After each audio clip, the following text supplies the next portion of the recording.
Assalamualaikum warahmatullahi wabarakatuh. Yang terhormat Ibu Nana Citrawati Lestari, SSI MPD, selaku dosen pembimbing mata kuliah kajian IPA SP2. Di sini kami dari kelompok 10 yang beranggotakan saya sendiri, Siti Aminah, Gloria, dan Islamiyah, ini mempresentasikan hasil kerja kami yang bernamakan Sistem dalam Kehidupan Manusia. Selamat mendengarkan. Sistem gerak pada manusia. Sistem gerak pada manusia terdiri dari rangka atau tulang sebagai alat penggerak pasif dan otot sebagai alat penggerak aktif, dan sendi yang juga merupakan tempat terhubungnya tulang sehingga hubungan antar tulang-tulang tersebut dapat digerakkan. Sistem gerak pada manusia atau dalam bahasa medis disebut sebagai sistem muskuloskeletal, terdiri dari tulang, otot, sendi, serta organ-organ lainnya seperti ligamen dan tulang rawan. Tulang, selain berperan sebagai alat penggerak, tulang juga berfungsi untuk hal lain di tubuh, yaitu sebagai pondasi tubuh, melindungi organ vital di dalam tubuh, menyimpan kalsium, memproduksi sel darah merah. Otot.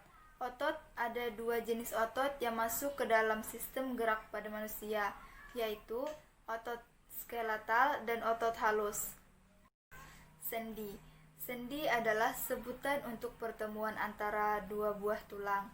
Secara umum, sendi dapat dibedakan menjadi sendi tidak bergerak atau sendi fibrosa, sendi yang dapat bergerak sebagian atau sendi cartilaginous, serta sendi yang bergerak bebas atau sendi sinovial.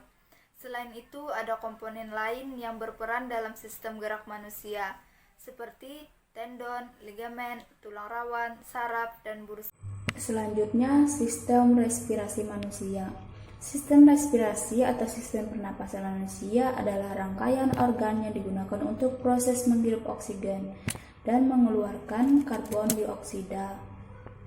Selain itu, sistem respirasi juga bekerja untuk melindungi tubuh dari zat asing dan partikel berbahaya melalui mekanisme pertahanan alami, seperti batuk dan bersin. Pernapasan yang berlangsung lancar adalah hasil dari kerja masing-masing jaringan dan organ yang menyusun sistem pernapasan. Mengenal sistem respirasi manusia. Sistem pernapasan manusia terbagi ke dalam dua bagian, yaitu organ pernapasan atas dan organ pernapasan bawah. Organ sistem pernapasan atas terdiri dari hidung, sinus, adenoid, tonsil, faring, epiglottis.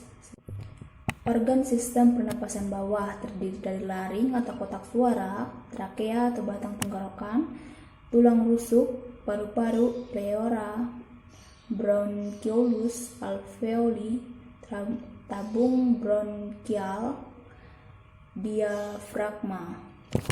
Cara kerja sistem pernapasan. Sistem pernapasan manusia mulai bekerja saat menghirup oksigen melalui hidung dan masuk ke tenggorokan. Setelah itu, oksigen akan turun melewati laring dan masuk ke dalam trakea. Udara akan melewati bronku dan masuk ke dua paru-paru. Setelah itu, udara mengalir ke bronchiolus sehingga ujung ada kantong kecil udara atau alveoli. Setelah oksigen dan karbon dioksida bertukar tempat di alveoli, rongga dada akan mengendurkan otot sehingga melonggar. Lalu karbon dioksida bergerak naik untuk dikeluarkan lewat paru-paru, lalu dihembuskan melalui hidung. Perkenalkan, nama saya Isnania. Saya di sini ingin mempresentasikan sistem pencernaan manusia dan sistem transportasi manusia.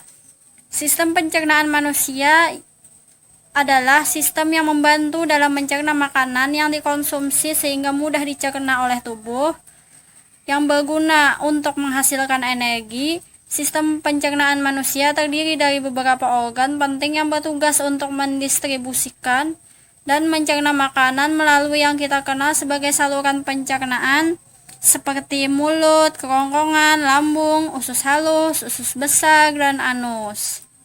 Sistem transportasi manusia adalah proses pengedaran berbagai zat yang diperlukan ke seluruh tubuh dan pengambilan zat-zat yang tidak diperlukan untuk dikeluarkan dari tubuh. Alat transportasi pada tubuh manusia adalah jantung dan pembuluh darah.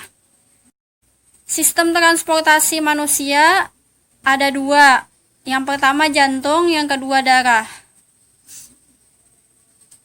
Jantung alat utama dalam peredaran darah manusia. Jantung sebagai motor penggerak dan pembuluh darah sebagai saluran untuk mengedarkan darah ke seluruh tubuh.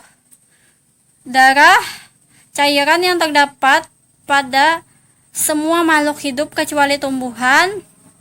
Darah berfungsi mengirimkan zat-zat dan oksigen yang dibutuhkan oleh jaringan tubuh, mengangkut bahan-bahan kimia hasil metabolisme, dan juga sebagai pertahanan tubuh terhadap virus dan bakteri.